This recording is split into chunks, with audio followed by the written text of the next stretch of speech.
Yo, have you heard of LinkedIn Learning? If you haven't, LinkedIn Learning is an American massive open online course provider. It provides video courses taught by industry experts in a variety of subjects. Now, why am I sharing this?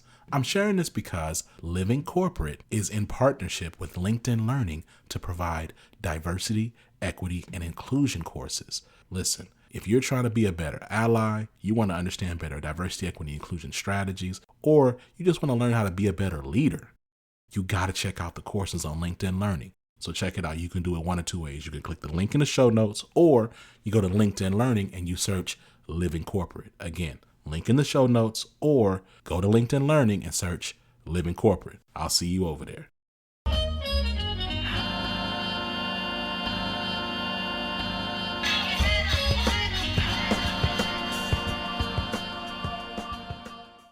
What's up, y'all? It's Zach with Living Corporate. Happy Black History Month. Now, look, I'm gonna tell y'all straight up, Black History Month, you're listening to this on a Tuesday, on the 8th of the month of February. And some of y'all might be like, hey, yo, Zach, not in Are You Ever Beyonce are you gonna have a white woman on Living Corporate in Black History Month. But I am. And the reason why is because we talked a great deal about accountability, about reflection, about learning, about growth. And as we talk about the future of Black and brown folks, particularly in working contexts, white women are going to play a large factor in that, right? I think about my own journey.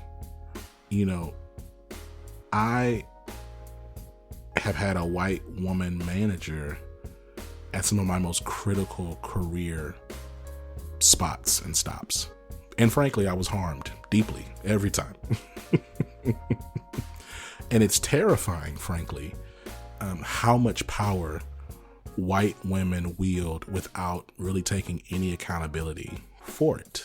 Straight up. It's scary, to be honest. And so anytime I'm able to have someone on who I believe is sincere, who has an authentic story, and who's willing to be reflective and accountable in their positioning in all of this stuff, and by this stuff I mean white supremacy, capitalism, the patriarchy. I want to have those conversations, right? So I'm really excited about my conversation with Kate Purmal, who is a lot of different things, right? She's a mentor, she's an educator, she's an author. We talk about her book, we talk about her own journey as a mother of a Black girl, of a biracial girl, and the conversation she had and she continues to have with her now adult daughter, Mariah Driver. So shout out to Mariah. And I'm just really thankful that we were able to have this conversation. It kind of felt like, it felt very communal, because I've already connected with Mariah a couple times on the pod. And so I just appreciate our conversations every time. Respect and shout out to the team over there at Webflow. And so anyway, I'm just excited about the conversation y'all are going to hear today. And look, before we go to that, I just want to tap on a couple of other things briefly. So the first thing is, there's a phrase, and it's everybody want to go to heaven, but nobody want to die, right? And what it means is everybody wants to participate in the reward, but no one wants to go through any type of struggle to get the reward, right?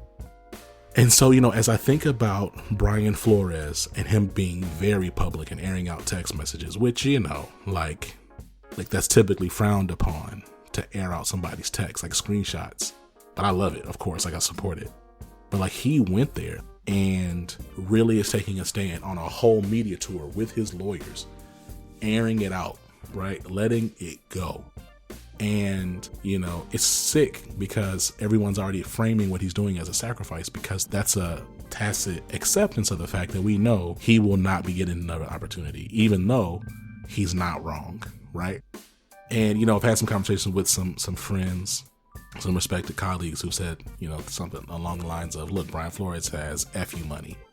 Everybody's not in a position to do that. And, we had a phenomenal conversation about the idea that, it's not really about the money. The money is a nice cushion, but people make decisions all the time, right? Martin Luther King didn't have no FU money. Malcolm X didn't have no FU money. Stokely Carmichael didn't have FU money, right? Assata Shakur did not have FU money, right? These people they didn't have FU money. They just had courage, and they had the courage of their convictions. And I really want us to understand that for us to really get the systemic change we're looking for, we need folks with the courage of their convictions. And if you don't have that, I'm not going to shame you for that, because literally virtues are virtues because they're rare. Everyone is not courageous. Most people are cowards, right? That's a fact. So, I do though hope that you can, at the very least, just be quiet on the sidelines while the real people are putting in those courageous works, because they're building a world that you will benefit from, right? Now, yes, Brian Flores is a millionaire. I'm not counting this man pocket. I'm just saying, he's been making money for a while, and he's still giving up his dream, right? He not making bank like everybody else. If we trying to compare whatever, we're trying to compare pay stubs, and so there's something to be said about that. And it's easy to kind of be oh, why didn't he do this and why didn't he do that? And I'm gonna challenge you, if you have something to say about Brian Flores' method, similar to kind of Kaepernick's methods, frankly, why don't you go stand up and advocate for yourself to your manager who is underpaying you and overworking you, right? Why don't you be a mentor to that person who is on the periphery at their job, who is isolated and who isn't being treated fairly? Why don't you do something, right? Go do something.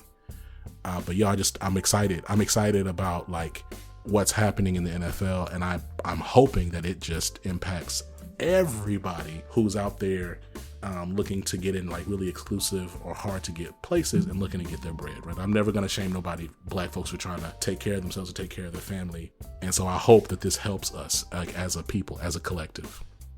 Shout out Kurt Flood also. The other thing I want to talk about quickly is the Spotify situation. So, it's wild. The only quick observation I'll make is the Spotify CEO in his letter, his internal memo said, look, we disagree with his language, but we do not believe that silencing him is the right decision. I want you to understand something. Joe Rogan is getting paid $100 million by Spotify, so he's not being silenced, and he is beloved by a ton of people, so he's not being silenced. Not only that, but then the next day after that little memo went out, a competitor to Spotify came out and offered him $100 million just to come over there. Hey, take $100 million, just come over here. You can say whatever racist, illogical, nonsensical stuff you want to say. Just you can come over here. I will pay you. And the CEO's I'll give you $100 million over 4 years, y'all. So $25 million a year. Interestingly enough, the CEO going back to Spotify said, so we not only gonna, keep Joe Rogan and keep paying him his $100 million, we're gonna take a different $100 million and we're gonna create some type of fund to support Black creatives. So in one instance, you got $100 million paying one racist white man. Then on another instance, you got $100 million to support some uncounted number of Black creatives, right? So again, everybody want to go to heaven. Don't nobody want to die. What does it look like for us to push back? That is insane to me, dog. That is a joke. That is an actual joke. I saw a tweet about it. Y'all are paying this one person, this one entity this much, but then you want to break that brick up amongst this whole community of people. And you don't even see how insulting that is, right? All this being said, I just want us to open our eyes, especially during Black History Month, because I don't know, y'all. It's just, I don't know if it's just a combination of age and like me being a father now. Maybe like me not having to like commute and be in office and kind of deal with like the politics and rigmarole of just like being in like majority white spaces and feeling like the need constantly look over my shoulder. Maybe it's because I'm no longer like in a hyper toxic racist environment like I was. But I just had more and more time to like just breathe and see. And I just see through a lot of this stuff, y'all. It's like, it's gross out here. And so it's important, that we're just like really clear with like, okay, what it is that we want and what are we willing to do to get what we want, right? Like we all have the right to be, we should be respected, like as human beings. And some of these moves are just nasty. All that being said, I'm excited for us to check in and have this conversation with Kate Purmal and talk about her book. But before we do that, we're going to tap in with Tristan. So see you in a minute.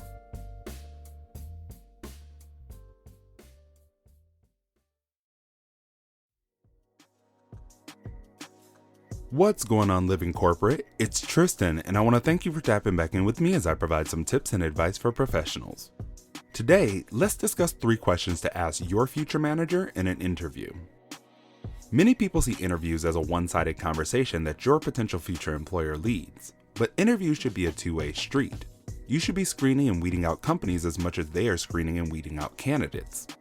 Lily Connings on Twitter wrote a thread on 5 questions she has or wish she had asked. In the thread, she says it's necessary that you give yourself full permission to interview your future managers. So, let's talk about 3 questions she thinks you should ask your future manager to get some insight into what working for this person might be like. The first question is, when was the last time you promoted someone on your team? How did it happen? This question lets you understand the process of advancing in the company while working under this manager. You want to ensure that their answer is something you'd be willing to go through. The next question is, why did the last person in this role leave? Or how did this role become open? The reason why someone left a position can be very telling. As the saying goes, people leave bosses, not jobs. So, worst case scenario is that they quit because of a toxic workplace. The best case is that they were promoted, which means this role may lead to similar opportunities for you. The last question is, when was the last time you supported a direct report's growth, even if it meant leaving your team or company?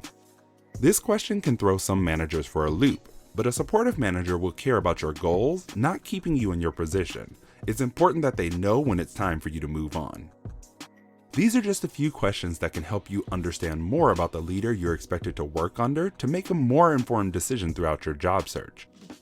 If you want to check out more of the questions that Lily posed, I'll put the link in the show notes. This tip was brought to you by Tristan of Layfield Resume Consulting. Check us out on Instagram, Twitter, and Facebook at Layfield Resume, or connect with me, Tristan Layfield, on LinkedIn.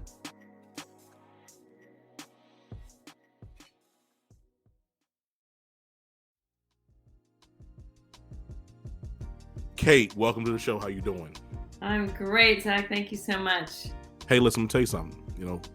Jokes, funny, but not, I don't know. You're one of the few white women we actually have had on Living Corporate. So shout out and congratulations to you for that. Thank you. I have been noticing that as I've been following you. A little intimidated, to be honest with you, but I'm going to go with it.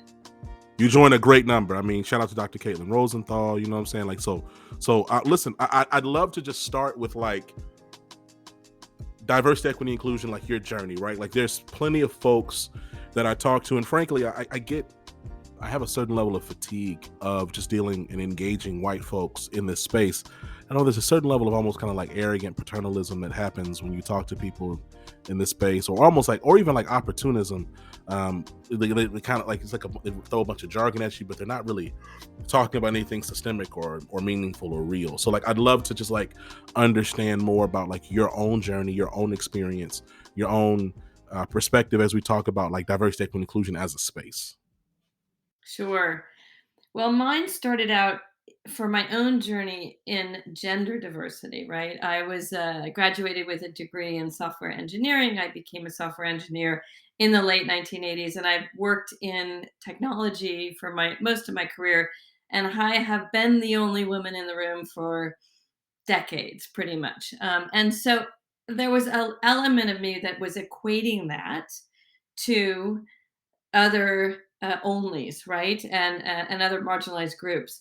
And my daughter is biracial. Her father's black, and I had a real reckoning with her about 2 years ago, before I started writing my book, about the fact that I can't equate that journey to her journey. It's not the same. It is vastly different.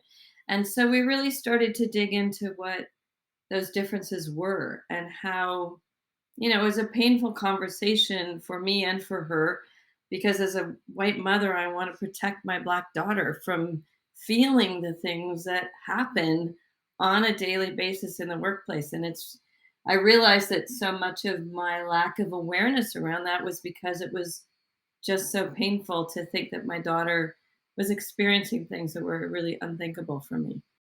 I find that so interesting. Like there are folks, I won't say the names on this particular podcast episode, but like who also have like biracial children, and they like kind of use them as props, right? You and I talked offline, and I don't, that's not, of course, that's not the sense I get from you. But I'm curious, like, what do you feel like? Why do you feel like that conversation happened late, right? Because your daughter is grown, right? So like, Yeah, it happened really what? late. It happened very late. We really didn't have that conversation growing up. And in fact, I left my ex-husband to be the one to educate them on how to navigate the world black, right? And didn't I did not appreciate it. It was when I read My Grandmother's Hands in the middle of the night, when I was on a yacht with my husband piloting. He's a yacht captain. It was middle of the night. I was on watch. I was actually listening to On Being, where he was interviewed, and he talked about white body supremacy, and I just lost it, because I realized that as a white mother, there's an element of me that is terrifying and traumatizing for my daughter and my son. And it was just this real moment of wow, like, I went through my whole life and raised these two kids without ever having that, and was married to a black man without ever having that sense, and having that awareness, and having that level of empathy, and that, just that lens. And yeah, it was pretty intense. And so when because and we use this word reckoning like often, like just culturally, like in the last since the murder of George Floyd, we use this word often. I'm curious, like what did that reckoning look like, and how is it unique or different from when Trump was initially when he was elected? Like, can you talk to me a little bit more about like just what that meant? Yeah, this is really deeply personal. What it meant for me, it was a personal reckoning. It was a recognition of my complete abdication and lack of responsibility and awareness for the dynamics that existed in my family, and with my children, and with my ex-husband. And it was a very deeply painful moment for me to have to look at my life as a mother and a wife in a biracial family, and recognize how unaware I was. I'm excited to talk to you about your latest book, in light of your own like reckoning and like self-realization and growth, continued growth as we all continue to grow. Can you talk a little bit about how you came to the title? Yes.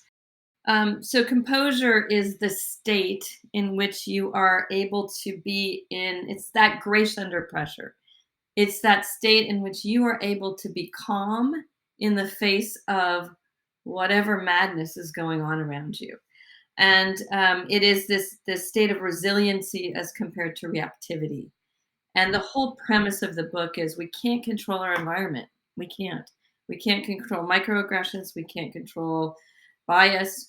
There's really no control over that. So how do you navigate that in a way that's healthy and productive for you as an individual and a human being? Doesn't mean that you tolerate it. Doesn't mean that we don't try to change it.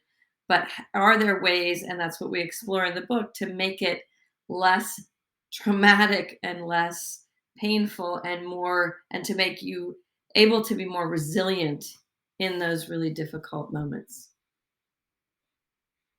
It's so interesting, Kate, like, as I think about my own career, I think about, like, like, all the times I've had to just, like, kinda not react, in that moment, right, where I've had to kind of pause or absorb and then reflect and then come back, right? Because I didn't have the same privileges to clap back, as it were. I'm curious, when we talk about executive presence, because even that term, right, is loaded. And so, can we talk a little bit about how you're defining executive presence in this particular work? Yeah, the word it's interesting because since we've published the book, I've reflected on executive presence and I've thought I should have said the art of presence, right? And that would have been Mm, really that's really what I'm going after. Executive presence comes from my legacy as a business executive and coach and my realm of work, which is primarily business, right? So really what we observe in business is people who have an executive presence that is a powerful presence that is notable. It's sort of one of those things you know it when you see it. mhm. So, but really, this is about presence, and to a great extent, the teachings in the book and the work that we do, it certainly permeates all aspects of life, and it creates greater presence wherever you would like it.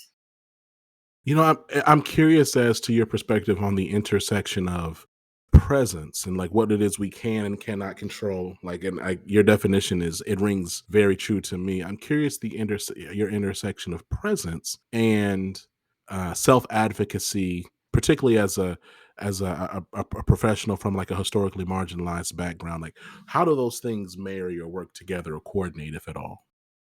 That's such a great question, and I think that's the most difficult aspect of what we're promoting, and the one that I've spent a lot of time talking to my daughter about. Hmm. So we have a client who's a senior executive Black woman at she's a senior vice president at a financial services company, and she has been a fierce self advocate her whole life because she's had to be, right, and Right. that's how she has achieved this incredible success. She's wildly successful, and one of the challenges for her is this perception of this angry Black woman trope in the corporate world where when she self advocates, when she asserts, she is tagged in that way or people experience her in that way. So the question becomes how does she self advocate and how does she ensure that her voice is heard when the environment around her is pushing back against that? And what we ended up working with her on was being able to choose. What she realized was there are moments when she can put down her swords and she doesn't have to be as fierce. And there are other moments when she can't put down her swords and she needs to be that fierce and unapologetically fierce because it's the way that she and only she can advocate for herself. But I think there was a breakthrough for her when she realized that she didn't always have to lead with the swords. It's like another client of ours said, "I can let the general sit down and back, and I can come out in a different way." But that's very situational, and it really, so it's really about broadening the tools kit, giving a broader range of tools, Mm. and then not eliminating any tools, but allowing some more discernment about when to use them. Yeah, that's just so real because I think about for me, right? Like I'm coming out of a season of having being in really hyper toxic work environments, right? And really honestly, like this last job that I'm in right now, it's the first time in my 10-year career where I don't feel actively put upon, disrespected, or marginalized or exploited. Like it's the first time, right? And Yeah. I'm 32. So Wow. and so like it's hard to like the nuance and balance of the things you're speaking to and also not sending a message. We talked about this, right? Like not sending a message of shame because people are trying to figure out how they can survive, right? Like this idea of like advocating for yourself is really your survival tool. Like there's so many people I've talked to in my career like who I've mentored or coached and they'll be like, man, I just want to learn how to like articulate and advocate for myself in the ways that you do and really be clear on and network and build how you build relationships and And I tell them every time, I say, listen, I do these things not because I find some like innate joy in it or I'm some sort of like guru. These are the mechanisms by which I leverage to survive. Right, like these are so that I can continue in my career. Because if I was to just do what everyone else was to do, then I probably would be out of a job, or I might not have a job. And so, I think I'm excited to I'm excited for folks to really dive into this book and really experience some of the thoughts that you've put together there. If there were like three things that you would hope that a reader, particularly one of historically marginalized black background, a black or brown person, black queer person, first generation professional, first generation American, perhaps, like, we know, what would those things be? Well, the first one is there's several things that we use, and I'm gonna we use. I have a series on my podcast that's at Composure, thebook.com, and it's on brain hacks. And we just did a brain hack on microaggressions. Now, this was with a white female executive having microaggressions in very serious senior meetings with white men. So it's not the same, but there's still some parallelisms. So the first step in anything in order to be more resourceful is to dissociate. And the way you do that is well, the first step is really to gain some time, to buy yourself a little bit of time. So when something happens and feel yourself reacting to it, notice your body's like going on high alert. You get that tightness in your throat or in your chest, or maybe a pit in your stomach, whatever that is, your shoulders go up. The first thing to do is just we have people take breaths and count backwards from 3 to 1 and ask a question. I don't care what the question is, any question. Excuse me, could you please repeat that? I'm not sure I heard you properly. Or whatever the question is, just to buy yourself a little bit of time to get your breathing back in, try to get back in your body, because usually flight or flight's going on, or there's something going on where you're not fully present at that moment. The second thing is to actually, while you're doing that, try to float out of yourself as if you're, I like to say, on a 7-Eleven surveillance camera looking down on the scene and go, Mm. okay, what the heck is going on here? And that third party perspective, you can say to yourself, yeah, you just heard that. That's right, you did hear that. That was a microaggression. Okay, we're gonna handle this. We can handle it in this moment. We can handle it in a later moment. Got your back. We're gonna handle this, but just be present, stay present in the meeting, and really just to try to think about from the highest and best good, what is in the highest and best good in the moment. And usually it is maintaining dialogue in some way. And then the third thing is really to, separate from that, figure out how to deal with the situation and practice it. So next time that it happens, you'll be more resourceful. So what are the things you can say? What are the things you can do? If somebody's issuing a microaggression, you can say, you can pause. You can let it land around you. You can just be silent for a moment. You can ask for clarification. I'm sorry, could you please repeat that? I didn't hear what you said. You can you can do nothing and you can handle this later, right?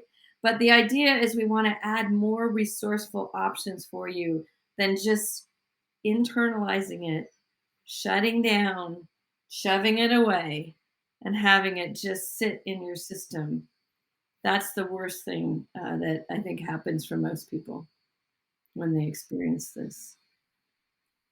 And I think I'd be remiss if I didn't ask, right, as we wrap up, is you talked about the fact that you have a biracial daughter, and that you had to come into your own reckoning. Like, what advice or what things do you believe that white women who are maybe in this space, what are some areas, just kind of like, I don't want to call them blind spots, but truly like spaces where they, what advice would you give them in their own journey around this space, or who maybe even proclaim themselves to be allies or DEI experts? Like, Right. what points, if any, of advice or feedback would you give them? Well, the first one is humility. I mean, you've got to be admit humbly that you're white and that you don't have this perspective. We have a BIPOC coaching group that we've been running with 16 BIPOC professionals in it, And the first thing that my business partner Lee and I, who are white, my other business partner is a black man, so we have that perspective, and he contributes heavily to the book. But the first thing we say is, look, we are two white women, and we recognize that. We recognize the advice we give you may or may not land for you, or the things we talk about. So we invite you and we ask you to bring those up on behalf of yourself and others, and we want to create a safe environment to do that. So that's the first thing, is just calling out the elephant in the room. The second thing is that I think one of the things that people do that's the most damaging in out of it has good intention, is to try to talk someone out of the way they feel. And that's what I did with my daughter that night of reckoning. She was recounting the way that something that somebody said to her that was close to our family, and the way it made her feel. And I was trying to say, that's not what they meant. And she just looked at me and said, Mom, you are completely invalidating my feelings. And so the only thing I know to do is to say, I am so sorry that you felt that way. And I'm so sorry you had to experience that. And that's it. There's nothing else to do. There's no fixing a moment of microaggressions or bias or inappropriate comments. We can't fix it. We can only hear and bear witness to it and do what we can to try to educate people and arm them to be more sensitive and more aware. That's two. That's two. Oh, I thought I had three. Okay, the third one is, I mean, there is this whole thing of education, but that goes without saying, right? I mean, it's really, it's mostly just about being humble and stating up front that I'm a white woman and I am doing my best to understand and advocate, and I'm not going to get it right. And when I don't, let me know. How can I do better?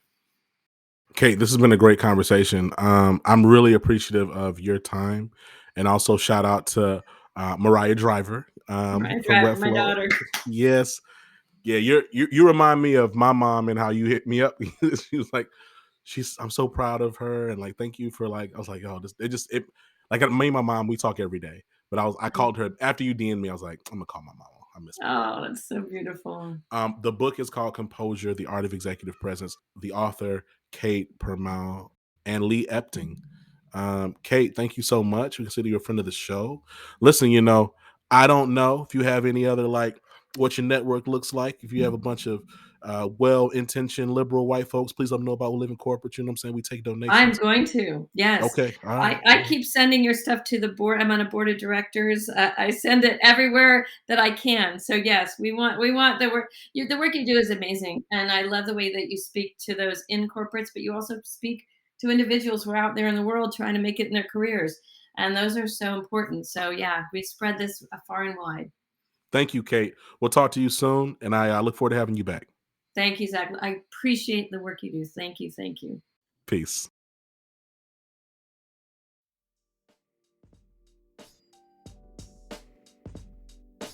And we're back. Yo, shout out to Kate. Thank you so much for all of your work. Thank you for the very vulnerable and authentic conversation. I really want y'all to understand and hear that, like, if you're a white woman listening to Living Corporate, like, you do have a role in this work, right? Like, you do participate in, like, this space, and you do benefit from your whiteness, and you do benefit from you being a white woman. It is a different and unique experience. And, I can say that we need you in this fight, in this work, to practice and leverage your privilege on our behalf. Like, help us out. Shout out to, shout out to the white women who are doing that work. I'm not going to name a bunch of people because I don't want to embarrass them, but I do have, like, a couple people in my life who I'm just very thankful for. They be holding it down. And I did shout out Kate Mizarani already, so I'm going to shout her out again and embarrass her because that's my homie. But I got like two other people that they don't know, so I'm going to just keep it to myself. But for real, like, there's a handful of white women out here who are really, like, doing the thing, and, like, I'm just really appreciative to y'all. So shout out to y'all. And shout out to my sister-in-law who bakes her macaroni and cheese. And, like, off top, like, if you bake your macaroni and cheese, like, mad respect, for real. Like, you're on a positive trajectory for allyship.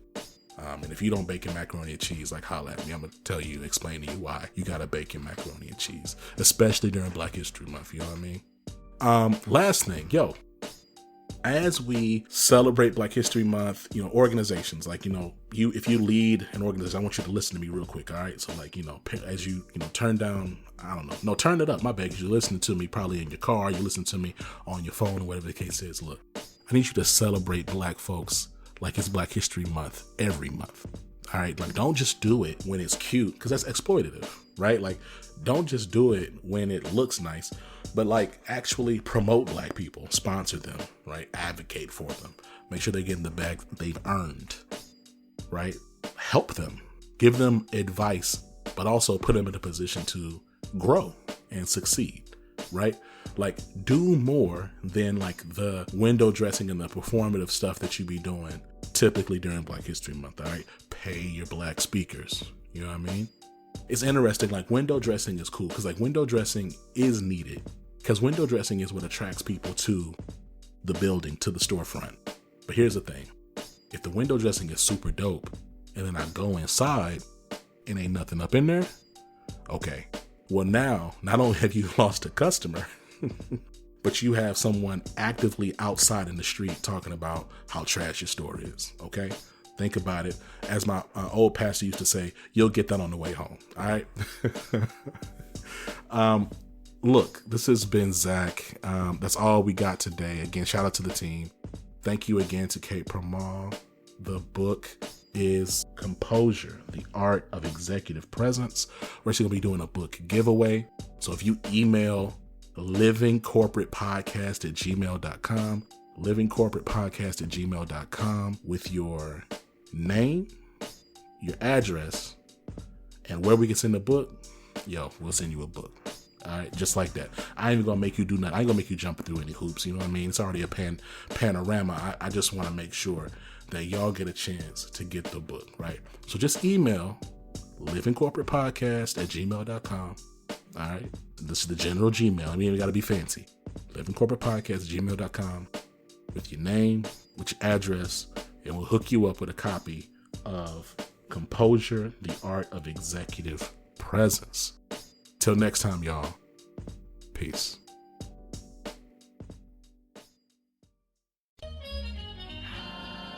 Living Corporate is a podcast by Living Corporate LLC. Our logo was designed by David Dawkins. Our theme music was produced by Ken Brown.